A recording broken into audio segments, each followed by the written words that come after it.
Captain Jack Morrison stood on the bridge of his ship, the USS Defiance, watching the stars through the main window. His hands gripped the metal railing as he studied the reports coming in from the outer systems. The news was bad. Very bad. The Void Swarm had broken through the defense lines at Sector 7. 3 entire worlds had gone dark in the past 6 hours. The mechanical plague was moving faster than anyone had predicted. At this rate, they would reach Kepler Prime within 2 days. "Sir, incoming message from Coalition Command," said Lieutenant Kate Sullivan from her position at the communications station. Her voice was steady, but Jack could see the worry in her eyes. "Put it through," Jack replied. The main screen flickered to life, showing the face of Admiral Zethkar. The alien's blue skin was darker than usual, and his 4 eyes moved independently as he studied multiple data streams. The Caltharian was one of the most powerful beings in the Coalition, and right now he looked very unhappy. "Captain Morrison," Zethkar's voice came through the speakers with its usual clicking sounds. "The situation has become critical. We are implementing Emergency Protocol 7 immediately." Jack felt his stomach drop. Emergency Protocol 7 was the Coalition's last resort plan. It meant sending all human forces on a direct attack against the swarm while the alien fleets retreated to safer positions. It was a suicide mission disguised as a tactical maneuver. "Admiral, with respect, Protocol 7 will result in the complete destruction of all human forces in this sector," Jack said carefully. "We have over 50,000 personnel spread across 200 ships. Surely there's another way." Zethkar's main eyes focused on Jack while his secondary eyes continued reading reports. "Captain Morrison, your species has served the Coalition faithfully for 112 years. This is your moment to prove that service was worthwhile. The human fleet will engage the swarm at maximum range and hold them as long as possible. This will give our main battle groups time to reposition." "You mean it will give your ships time to run away while we all die?" said Chief Engineer Danny Rodriguez from his station. The stocky man had been with Jack for 8 years, and he never held back his opinions. "Rodriguez?" Jack warned, but the engineer kept talking. "Sir, we all know what this is. They want us to throw our lives away so they can save their own people. It's the same thing they've been doing to us for over a century." Admiral Zethkar's eyes narrowed. "Chief Rodriguez, you will remember your place. The Coalition has given humanity technology, protection, and purpose. Your species exists because we allowed it." Jack felt something snap inside him. For years he had watched human soldiers die in Coalition wars while alien commanders stayed safe behind the lines. He had seen human engineers work themselves to death building Coalition cities while their families lived in basic housing. He had watched human scientists make breakthrough discoveries only to have alien researchers take the credit. "Admiral," Jack said quietly, "I need to discuss this with my crew. Give me 10 minutes. Zethkar's 4 eyes focused on Jack completely. "There is nothing to discuss, Captain. You have your orders. Carry them out." The screen went black. Jack turned to face his bridge crew. These were good people. Kate Sullivan had a daughter back on Earth who was just starting school. Danny Rodriguez had a wife and 3 kids on Mars Colony. Navigator Tom Chun was getting married next month. Weapons Officer Lisa Parker had parents who ran a small farm on New California. "You all heard that?" Jack said. "Protocol 7 means we attack the swarm head-on with everything we have. Command estimates will last maybe 30 minutes before the swarm destroys us completely." "What about the other human ships?" asked Tom Chun. "The Horizon, the Avalanche, the New York? Are they getting the same orders?" "All human vessels are being ordered to participate," Kate said after checking her communications board. "Captain Bennett on the Horizon is requesting clarification. Commander Taylor on the Avalanche is asking for tactical support that isn't coming." Jack walked to the center of the bridge and looked at each of his crew members. These people had trusted him with their lives for years. He had led them through asteroid fields and enemy territory. He had brought them home from battles that should have killed them all. Now the Coalition was asking him to lead them to certain death. "I'm not going to do it," Jack said simply. the bridge went completely quiet. Even the normal humming of the ship system seemed to stop. "Sir?" Kate asked. "I'm not going to lead 300 good people to their deaths just so a bunch of aliens can save their own lives," Jack said.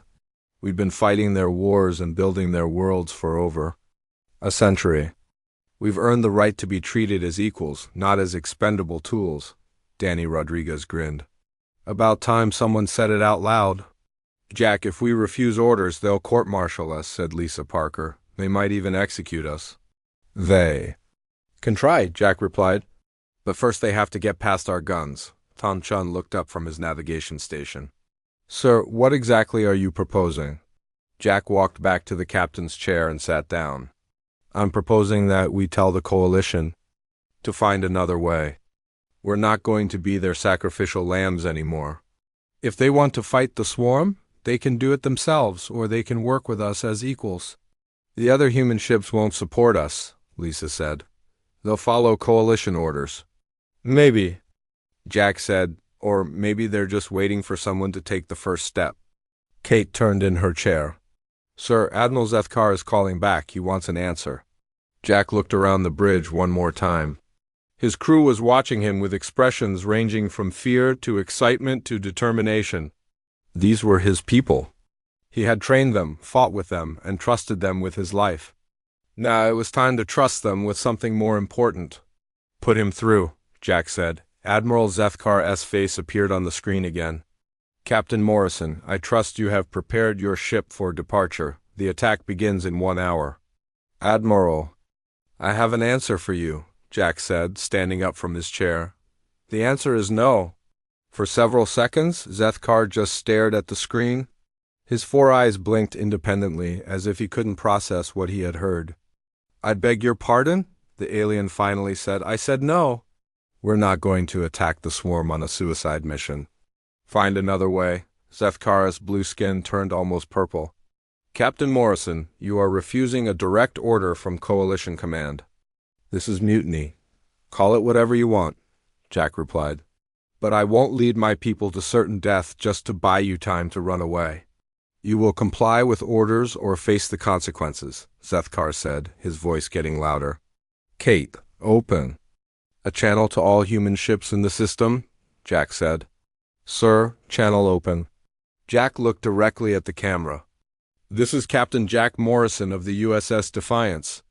I'm speaking to every human ship in this system. The Coalition has just ordered us to attack the Void Swarm in what amounts to a suicide mission.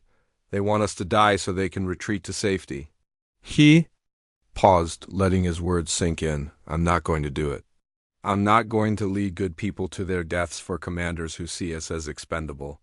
We've served faithfully for over a century and we deserve better than this."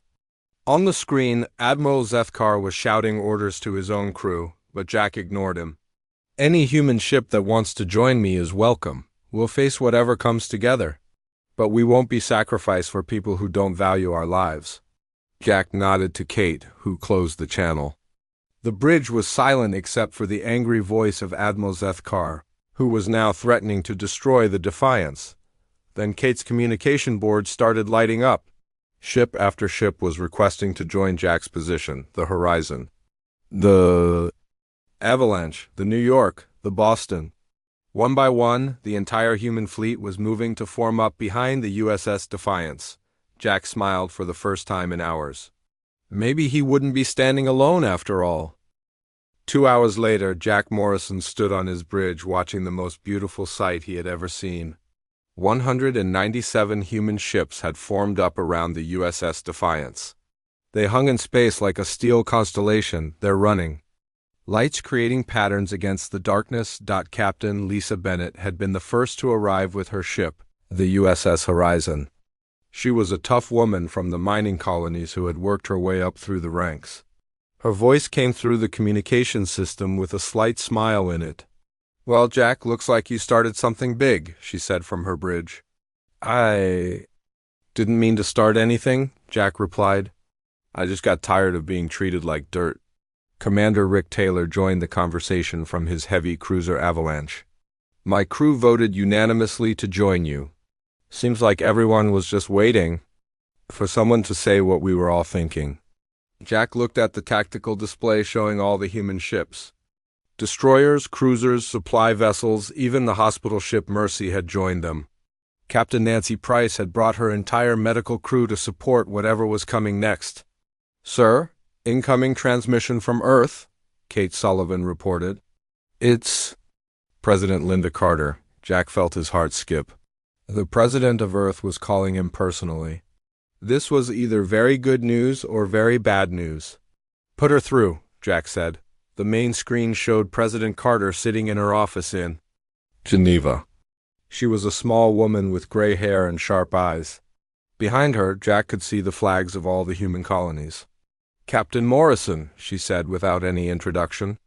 "I've been watching the reports from Kepler Prime. It seems you've managed to get the entire human fleet to follow you into what the Coalition is calling mutiny." "Ma'am, I just refuse to lead my people into a suicide mission," Jack said. "If that's mutiny, then I guess I'm guilty." President Carter smiled. "Captain, I've been dealing with the Coalition for 15 years. I've watched them treat us like second-class citizens while demanding we do their fighting for them. What you did today needed to happen a long time ago." Jack felt relief wash over him. "So Earth supports our position?" "Earth supports you completely," Carter said. "General Pete Davis has already refused Coalition orders to arrest you. The home fleet is moving to support your position. Mars Colony has declared independence from Coalition authority.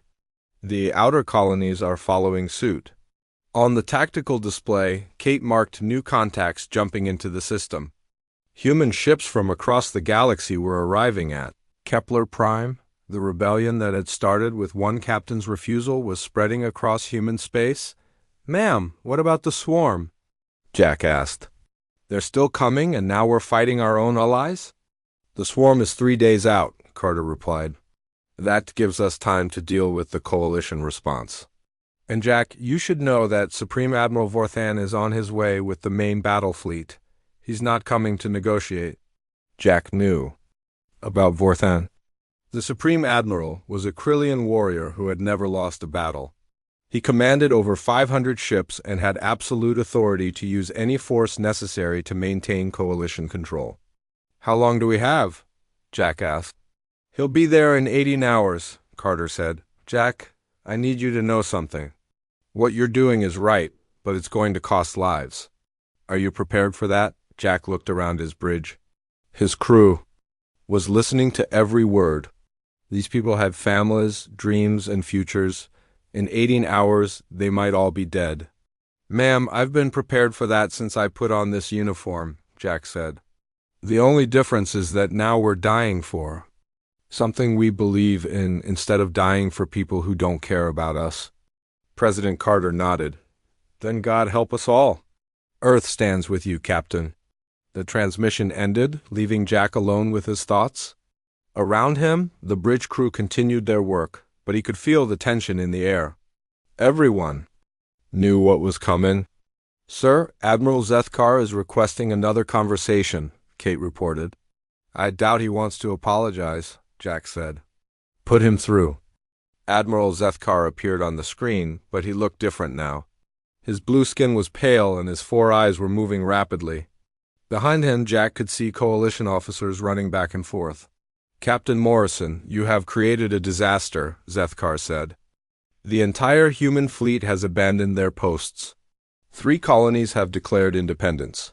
The Council is demanding immediate action." "Good," Jack said simply. "Maybe now you'll understand that we're not your property."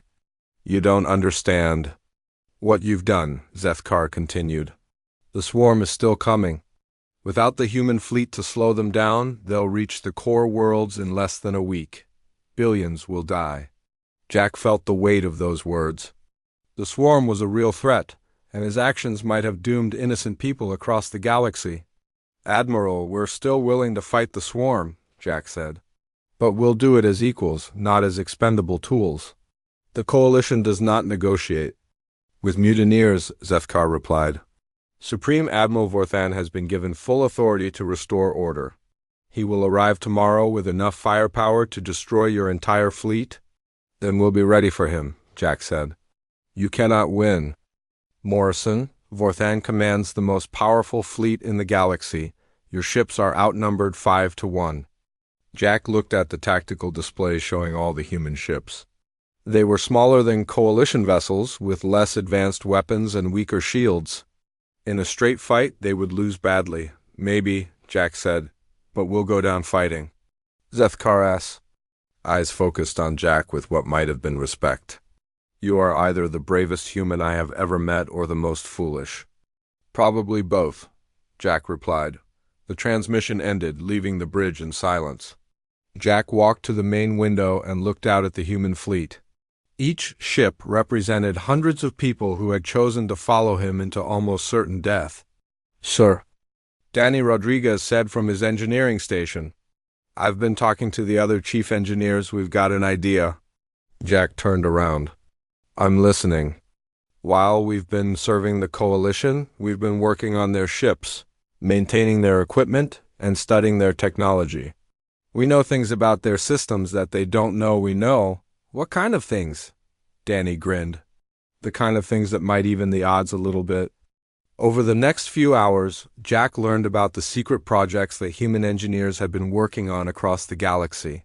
Weapon modifications that increased firepower by 30%. Shield generators that could operate at frequencies coalition. Sensors couldn't detect. Engine improvements that made human ships faster and more maneuverable than their specifications indicated. How long have you been working on this? Jack asked. About 50 years, Danny replied. We figured that someday we might need to defend ourselves against the people we were supposed to be serving. Captain Bennett's voice came through the communications system. Jack, we're getting reports from across human space. The rebellion is spreading faster than anyone expected. The coalition is losing control of human territory. What about the swarm? Jack asked. Still coming, Bennett replied. But now we've got a different problem. Some of the coalition member species are starting to ask questions. If humans can stand up to the council, maybe they can too. Jack realized that what had started as a simple refusal to follow orders had become something much bigger. The entire structure of the coalition was beginning to crack. Sir, long-range sensors are detecting massive ships jumping into the system, Kate reported. It's Supreme Admiral Vorthan. Jack looked at the tactical display. The coalition fleet was enormous, filling space with enough firepower to destroy planets. But around him, the human fleet held its position. All ships, this is Captain Morrison, Jack said into the communications system. Tomorrow we face the biggest fight of our lives. Win or lose, we're going to show the galaxy what humans are made of. The die was cast. There was no going back now. Supreme Admiral Vorthan's flagship was a monster. The ship was 3 miles long and bristled with enough weapons to destroy a small moon. Around it, 450 coalition vessels formed a perfect battle formation. Their hulls gleamed. In the light of Kepler Prime's star, showing the power and authority of the galactic government, Jack Morrison stood on the bridge of the USS Defiance, watching the enemy fleet through the main window. His small force of human ships looked like toys compared to the massive coalition vessels, but his people were ready to fight. Sir, incoming transmission from Admiral Vorthan, Kate Sullivan reported. Put it through, Jack said. The main screen showed the Supreme Admiral in his command center. Vorthan was a Krillian, standing 8 feet tall with thick armor plating covering his body. His 6 arms moved constantly as he operated multiple control panels. His voice was deep and carried the authority of someone who had never been defeated. Captain Morrison, I am Supreme Admiral Vorthan. You will surrender immediately and submit to coalition justice. Admiral, we're not criminals, Jack replied. We're soldiers who got tired of being treated like dirt. You are mutineers who have abandoned your duty, Vorthan said. The coalition has been generous to your species.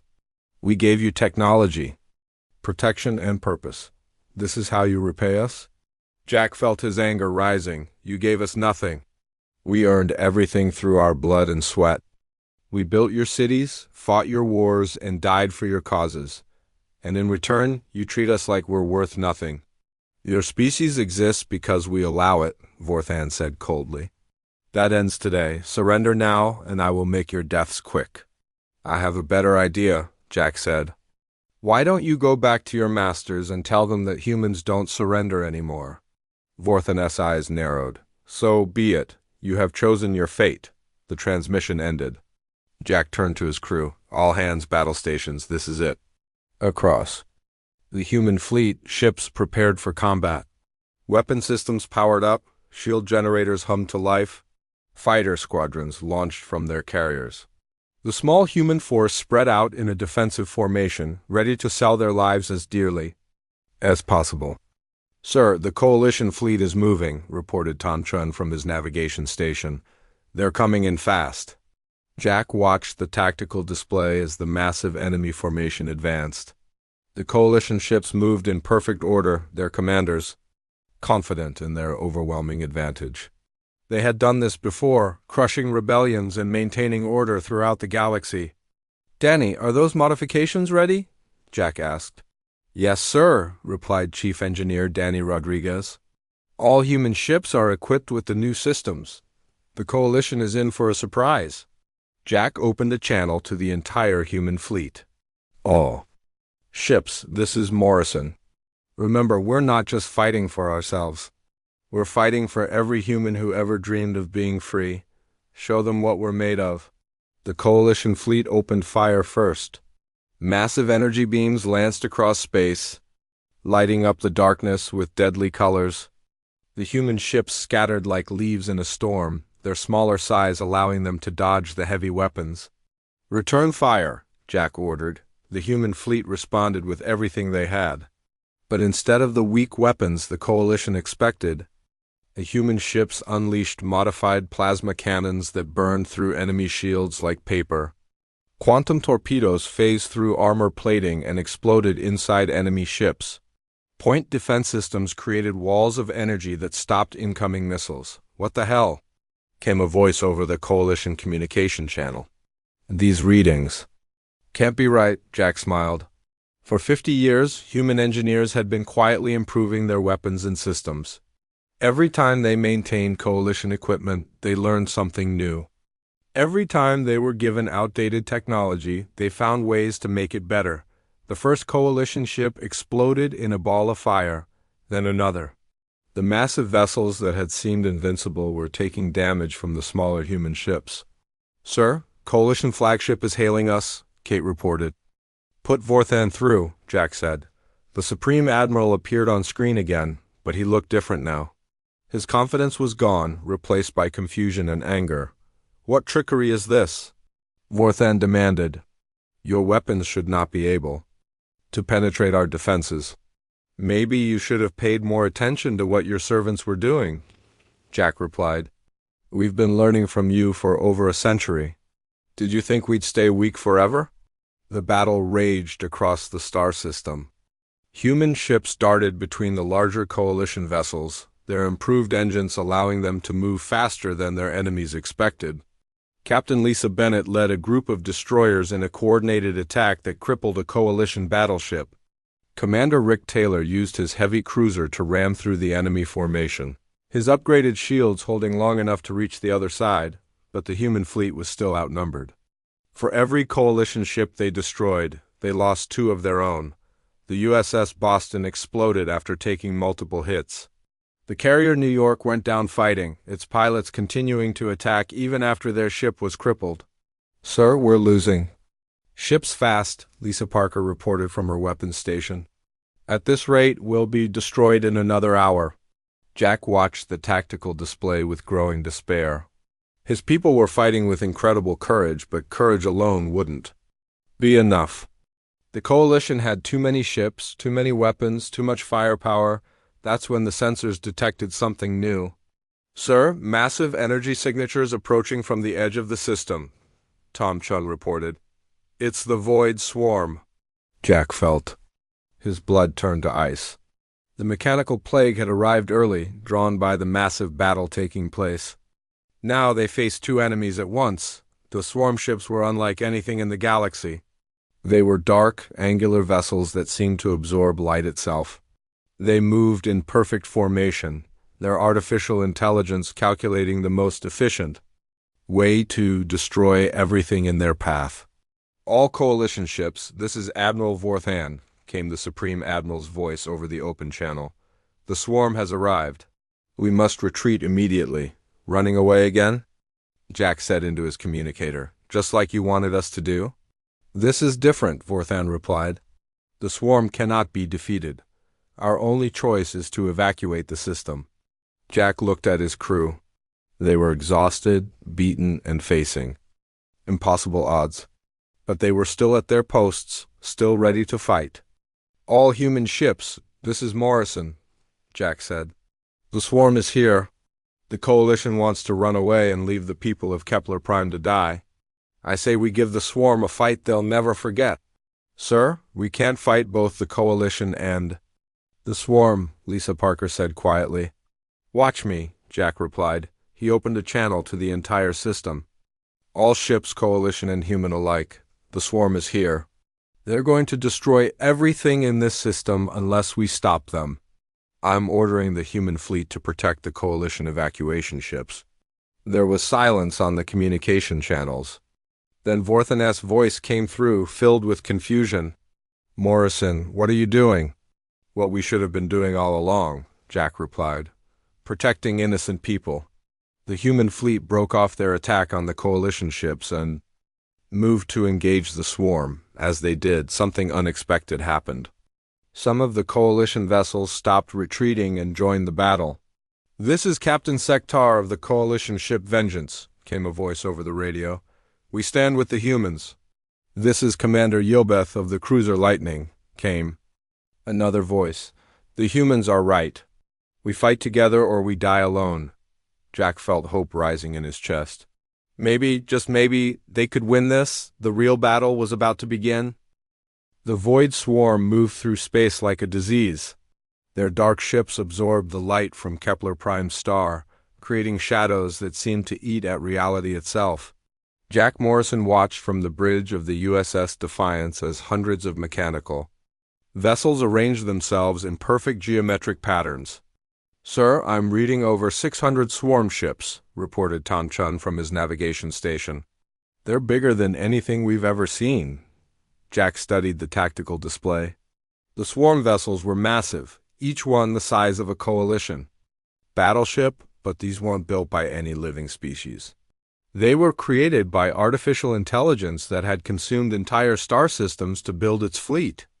Kate, patch me through to all ships in the system, Jack said. Channel open, sir. Jack looked at the camera, knowing that coalition and human crews across the system were watching. This is Captain Morrison. The swarm has arrived. These machines have destroyed hundreds of worlds and killed billions of people. They don't negotiate. They don't surrender. They just consume everything in their path. He paused, watching as more swarm ships continued to pour into the system. I know we were fighting each other 5 minutes ago. But right now, the only thing that matters is stopping these things before they reach the populated worlds. Human and coalition ships, we need to work together. Supreme Admiral Vorthan's voice came over the communication system. Morrison, the swarm cannot be defeated with conventional weapons. We must evacuate immediately. Admiral, if we run now, they'll just follow us to the next system, Jack replied. Someone has to make a stand. The swarm has adaptive technology, Vorthan said. They learn from every attack. They faced coalition forces before and defeated them easily. Jack felt a smile cross his face. Maybe that's the problem. They've only faced coalition forces. Doctor. Rachel Green, the science officer on the USS Defiance, looked up from her station. Sir, I'm detecting something strange about the swarm's movement patterns. They're using mathematical formations that are perfectly logical, but completely predictable. What do you mean? Jack asked. They're machines, sir. They think like machines. Everything they do follows logical patterns and mathematical rules. They can't understand chaos or unpredictability. Jack understood immediately. You're saying they can't handle random behavior? Exactly, Dr. Green replied. If we attack using Standard military tactics, they'll adapt and counter us. But if we do things that make no logical sense, they won't know how to respond. Jack opened the channel to all human ships. All vessels, this is Morrison. Forget everything you learned at the Academy. Forget standard tactics and proper formations. We're going to fight this battle on pure instinct. Sir, what do you mean? Asked Captain Lisa Bennett from the USS Horizon. I mean, we're going to be completely unpredictable. No battle plans, no coordinated attacks, no logical strategies. Just pure human chaos. The human fleet broke formation and scattered in all directions. To an outside observer, it looked like panic. But Jack knew better. His people weren't running. They were getting ready to fight in the most human way possible. The swarm began their attack with mathematical precision. Energy beams lanced out in perfect geometric patterns, designed to destroy enemy ships with maximum efficiency. But the human ships weren't where the swarm expected them to be, Commander. Rick Taylor took his heavy cruiser Avalanche and flew it directly into the path of a swarm energy beam, then spun his ship at the last second. The beam missed by inches, and Taylor fired back with everything he had. His weapons shouldn't have been able to damage the swarm ship, but the aliens had been wrong about human technology before Captain Tony Martinez did something that violated every rule of space combat. He shut down his ship's engines and let it drift into the middle of the swarm formation. The mechanical ships couldn't understand why anyone would do something so illogical. While they tried to calculate his intentions, Martinez fired his weapons at point-blank range and destroyed 2 swarm vessels before they could react. Major Amy Foster led a boarding party that did the impossible. She took a small transport ship and crashed it directly into the side of a swarm vessel. Her Marines fought their way inside using weapons and tactics that the swarm's computers couldn't predict. Within minutes, they had captured the ship's control center and turned its weapons against the other swarm vessels. "This is impossible," came Admiral Vorthaneth's voice over the communication system. "The swarm should be adapting to these attacks." "They're trying to," Dr. Green replied. "But every time they think they understand what we're doing, we do something completely different." Jack watched the tactical display as the human fleet tore through the swarm formation. His people were fighting with a creativity and unpredictability that the mechanical minds couldn't comprehend. Lieutenant Colonel Chris Baker was using his fighter squadron to spell out curse words in space while attacking swarm ships. Captain Susan Clark had turned her medical transport into a missile, using its emergency supplies to create explosions that shouldn't have been possible, but the swarm was learning. Slowly, their attacks became more random, trying to copy human unpredictability. The tide of battle began to turn. "Sir, we're losing our advantage," Lisa Parker reported. "The swarm is starting to adapt to our tactics." Jack realized they needed something more than just chaos. They needed the one thing that no machine could ever understand. "All ships, this is Morrison," Jack said. "I need you to do something that makes no sense at all. I need you to fight for each other." "Sir?" came Captain Bennett's confused voice. "Don't fight to win. Don't fight to survive. Fight because the person next to you is worth dying for. Fight because you love your families. Fight because you're angry at being treated like dirt for a century. Fight with every emotion you've got." The human fleet responded with a fury that shook the stars. Ships that should have retreated instead flew directly into enemy fire to protect their companions. Pilots who should have preserved their ammunition instead emptied everything they had to avenge fallen friends. Engineers pushed their systems beyond all safety limits because they were fighting mad. Commander Steve Walsh coordinated a ramming attack that saw 12 human ships sacrifice themselves to destroy a swarm command vessel. Captain Greg Johnson led his entire squadron in a charge that broke the swarm's formation. Across the battlefield, human crews fought with an intensity that burned like fire. The swarm's computers couldn't process what they were seeing. Logic said that damaged ships should retreat. Mathematics indicated that outnumbered forces should surrender. But the humans kept fighting with a passion that made no sense to artificial minds. "Sir, the swarm is pulling back," Tom Chun reported with amazement in his voice. "They're actually retreating." Jack couldn't believe it. The unstoppable swarm, the mechanical plague that had consumed hundreds of worlds, was running away from a fleet of human ships that should have been destroyed hours ago.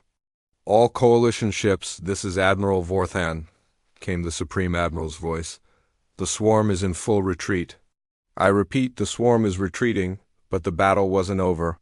As the main swarm fleet pulled back, their largest ship moved forward. It was a massive vessel that dwarfed even the Coalition flagship. Jack realized this was the swarm's command ship, the brain that controlled their entire operation. "All ships, target that command vessel," Jack ordered. "If we can destroy it, we can stop the swarm permanently." The combined human and Coalition fleet focused their fire on the command ship. Energy beams and missiles struck its hull, but the massive vessel seemed to absorb the damage. Its own weapons began charging for what would certainly be a devastating counterattack. "Sir, that ship is too big," Danny Rodriguez reported. "Our weapons can't penetrate its hull." Jack looked at the tactical display and made a decision that would define the rest of his life. "All ships, this is Morrison. I'm going to ram the command ship. Continue the attack after I'm gone." "Jack, no," came Captain Bennett's voice. "There has to be another way." "There isn't," Jack replied. "And that's okay. Sometimes the best thing you can do is show others what you're willing to sacrifice for." The USS Defiance turned toward the massive swarm command ship and began accelerating. Around him, Jack's crew worked at their stations, ready to follow their captain into death itself, but then something unexpected happened. Every human ship in the system began following the Defiance toward the command vessel. The entire fleet was preparing to ram the enemy ship together. "What are you doing?" Jack asked over the communication system. "What you taught us, Captain," Bennett replied. "We're fighting for each other." The human fleet, supported by Coalition ships that had decided to join them, charged toward the swarm command vessel in the greatest display of courage the galaxy had ever seen. The human fleet charged toward the massive swarm command ship like bullets fired from the same gun. Jack Morrison watched from the bridge of the USS Defiance as hundreds of ships followed him into what should have been certain death. Around him, his crew worked calmly at their stations, ready to die for something greater than themselves. "Sir, 30 seconds to impact," reported Tom Chun from his navigation station. Jack opened a channel to the entire fleet. "All ships, it's been an honor serving with you. Tell the galaxy what happened here today." But at the last second, something impossible happened. The swarm command ship's weapons suddenly went silent. Its massive hull began to crack and split apart. Emergency explosions tore through its structure as the giant vessel broke apart from the inside. "What the hell?" Danny Rodriguez said from his engineering station. Dr. Rachel Green looked up from her science station with excitement in her eyes. "Sir, the swarm's central computer is overloading. It can't process the idea of an entire fleet sacrificing itself for others. The concept is causing cascading failures in its logic systems." Jack ordered all ships to pull back as the command vessel exploded in a ball of fire that lit up the entire star system. Pieces of the massive ship scattered in all directions, taking with them the artificial intelligence that had controlled the entire swarm across the battlefield. The remaining swarm ships began shutting down. Without their central command, they were just empty metal hulls floating in space. The unstoppable plague that had consumed hundreds of worlds was finally dead. "All ships, this is Admiral Vorthan," came the Supreme Admiral's voice over the communication system. "The swarm has been completely destroyed. I repeat, the swarm is finished." Cheers erupted across every human ship. On the bridge of the Defiance, Jack's crew embraced each other with tears in their eyes. They had done the impossible. They had defeated an enemy that the entire Coalition couldn't stop. "Sir, incoming transmission from Coalition Command," Kate Sullivan reported. "Put them through," Jack said. Admiral Zethkar appeared on the main screen, but he looked completely different from before. His blue skin was pale, and his 4 eyes showed something that Jack had never seen in a Coalition officer before: respect. "Captain Morrison," Zethkar said quietly, The Council has authorized me to offer humanity full membership in the Coalition. Not as junior partners, but as equals with full voting rights. Jack looked at his crew, then back at the screen. Admiral, that's a generous offer, but I'm afraid we're going to have to decline. Zethkar's eyes widened. I don't understand. This is what your species has wanted for over a century. No, Jack replied. What we wanted was to be treated with respect. But we've learned something important today. We don't need your permission to be equals, we already are. Jack opened a channel to all human ships, all vessels. This is Morrison. We're going home. And when we get there, we're going to build something new, something based on respect instead of fear. Over the next few days, the human fleet began leaving Coalition space. But they weren't alone. Ships from other species that had been treated as second-class citizens began joining them. The vegan merchants who had been exploited for their trade routes. The Altarian engineers who had been forced to work without pay. The Centauri miners who had been treated like slaves. Captain Lisa Bennett was the first to join Jack's new alliance. Where you go, we go, she said simply. Commander Rick Taylor brought his entire squadron. The Coalition had their chance to do the right thing. They chose politics instead. One by one, ships from across the galaxy began following the human fleet toward Earth. They had seen what happened at Kepler Prime. They had watched humans stand up to both the Coalition and the Swarm. Now they wanted to be part of something better. 3 months later, Jack Morrison stood in his office aboard the space station New Horizon, looking out at the most diverse fleet in galactic history. Human ships worked alongside vegan traders, Altarian engineers, and dozens of other species that had chosen freedom over security. Sir, President Carter is here to see you, said Commander Helen Brooks. His new aide, President Linda Carter, entered the office with a smile on her face. Admiral Morrison, I like the sound of that. Jack had been promoted to Admiral of the Human Space Fleet. But more importantly, he had become the leader of the new human alliance. It wasn't an empire built on conquest. It was a partnership built on mutual respect. Ma'am, the latest reports show that 12 more systems have requested our protection, Jack said. The Coalition is losing members faster than they can count. Good, Carter replied. Maybe this will teach them that you can't build a civilization on the backs of people you don't respect. Jack walked to the window and looked out at the fleet. The USS Defiance was still his flagship, but now it flew alongside ships from dozens of worlds. Captain Tony Martinez commanded a mixed squadron of human and Altarian vessels.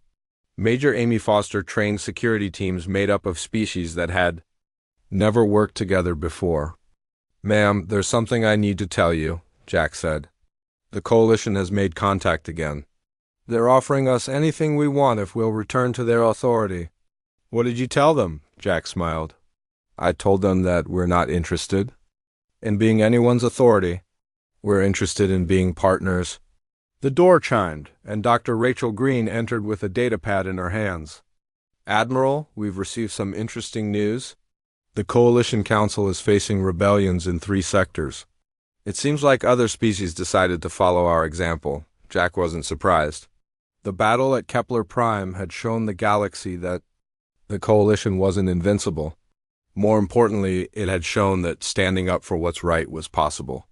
What about the Swarm? Jack asked. Completely destroyed, Dr. Green replied. Our joint task forces have eliminated the last of their automated ships. The threat is over. Jack thought about that. The Swarm had been defeated not by superior technology or overwhelming force, but by something the machines couldn't understand. The willingness of people to sacrifice themselves for others. Commander Helen Brooks activated the communication system. Admiral, there's a Priority 1 message coming in from the Outer Rim. It's Captain Steve Walsh aboard the USS Liberty. Put him through, Jack said. Captain Walsh appeared on the screen, his face excited. Admiral, you need to see this. We've made contact with a Coalition world that's requesting our help, but it's not what you think. What do you mean? It's not rebellion, sir. They're asking us to help them negotiate with the Coalition. They want us to mediate a peaceful solution. Jack felt a warmth spread through his chest. This was what he had hoped for. Not conquest or revenge, but the chance to build something. Better tell them we'll be there, Jack said. And Steve, take a mixed crew. Show them what cooperation looks like. After the transmission ended, Jack stood quietly in his office. Outside the window, ships from a dozen different worlds worked together to patrol the trade routes and protect the innocent. It wasn't the galaxy he had grown up in, but it was the galaxy he had always dreamed of. President Carter put her hand on his shoulder. You know, when you refused that order at Kepler Prime, did you ever imagine it would lead to this? Jack thought about that day when he had stood alone on the bridge of his ship, facing impossible odds and an uncertain future. He had made a choice to stand up for what was right, even when it seemed hopeless. "No, ma'am," Jack said finally. "I thought I was just trying to save my crew." I never imagined that standing up for what's right would inspire so many others to do the same. He looked out at the fleet again, watching as human and alien crews worked together on projects that would have been impossible under coalition rule. They were building more than just an alliance. They were building hope. "Ma'am, there's something else," Jack said.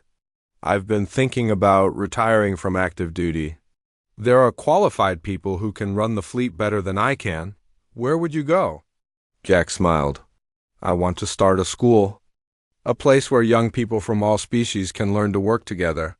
We've proven that standing up for what's right can change the galaxy. Now we need to teach the next generation how to keep it changed." President Carter nodded. "I think that's exactly what the galaxy needs, Admiral. Someone to teach others that sometimes the greatest victory isn't in the battle you win, but in the example you set." 5 years had passed since Jack Morrison chose to stand alone. Now, as he looked out at a galaxy where freedom and cooperation were spreading from world to world, he realized that he had never been alone at all. He had been surrounded by people who were just waiting for someone to show them that a better way was possible. The human fleet jumped to hyperspace, carrying hope to the stars.